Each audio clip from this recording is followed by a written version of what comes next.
Մեկ տարի հետո նույն օրը, նույն վայրում եւ նույն առաքելությամբ 3 ժամը 11-ին է մեկնարկել Արցախի ազգային վիճակախաղը։ Օրվա հերոսները կրկին Ստեփանակերտցի փոքրիկներն են։ Նրանց ձեռքով են հանվում այն համարները, որոնցով վաճառված տոմսերը գորգ, թթի օղովլի տակառիկ կամ ինչու ոչ այն բնակարանն են շահելու, որը խաղարկության ամենամեծ մրցանակն է։ 15 միլիոն արժողությամբ է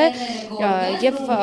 դա կարծում եմ ցանկացած հայի երազանքն անկախ նրանից դու ապրում ես Արցախում թե Արցախի սահմաններից դուրս։ 260,000 տոմսից այս տարի իրացվել է 141,749, չիրացված 118,251-ը հանձնաժողովը նախօրեին է մարել։ Ազգային վիճակախաղի մասնակիցների թիվը նախորդ տարվա համեմատ փոքր է։ Առաջին վիճակախաղին 261,505 տոմս էր իրացվել։ Վիճակախաղի ակտիվ մասնակիցներն այս անգամ Սփյուռքում ապրող մեր հայրենակիցներն են։ Պասիվությունը ռուսաստանաբնակ հայերի մոտ է։ Կազմակերպիչները տնտեսական գործոններով են դա պայմանավորում։ Ռուսաստանի հետ կապված այս ճգնաժամի պատճառով իրացումը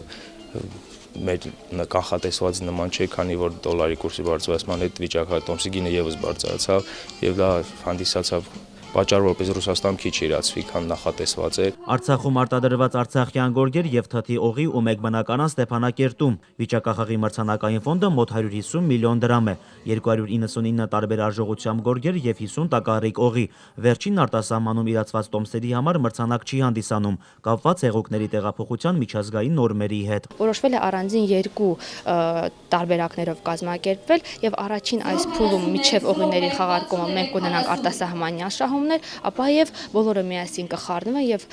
կլինի արդեն բնակարանի խաղարկում։ Հավատարիմ որդեգրած քաղաքականությանը ազգային վիճակախաղի կազմակերպիչներն այս անգամ էլ ստացված հասույթն ուղղելու են Քաշաթաղի շրջանի Իշխանաձոր գյուղի նոր թաղամասի կառուցմանը։ Նախորդ տարվա գումարներով 10 բնակարանի շինարարությունը մոտենում է ավարտին, նախագծով 37-ն է նախատեսված։ 10 բնակելի տան շինարարական աշխատանքները կավարտվեն 2015 թվականի փետրվար ամսվա ընթացքում։ NKR Lottery.am կայքի միջոցով նաև առցանց տարբերակով կարող եք հետևել վիճակախաղի արդյունքներին եւ շահելու դեպքում արձագանքել։ Մրցանակ չշահելու դեպքում էլ շահում ենք բոլորս, համոզված են կազմակերպիչները։ Բոլորի մասնակցությամբ կառուցվում է մեր հայրենիքի այս կամ այն հատվածը։ Ամեն դեպքում մենք բոլորս ենք շահում։ Շահում ենք նրանով, որ արդեն մասնակցել ենք Արցախի վերաշինմանը, շահում ենք նրանով, որ շահում է որպես անձ յուրաքանչյուր հայը։ Շահումներ ստանալու համար արտասահմանում մեր ներկայացուցիչները արտասահմանում կողարկենք եւ իրենք կբաժանեն արտասահման իրացվածքն, իսկ Ղարաբաղում եւ Հայաստանում կբաժանենք մենք մեր ընկերության ներկայացուցիչների միջոցով։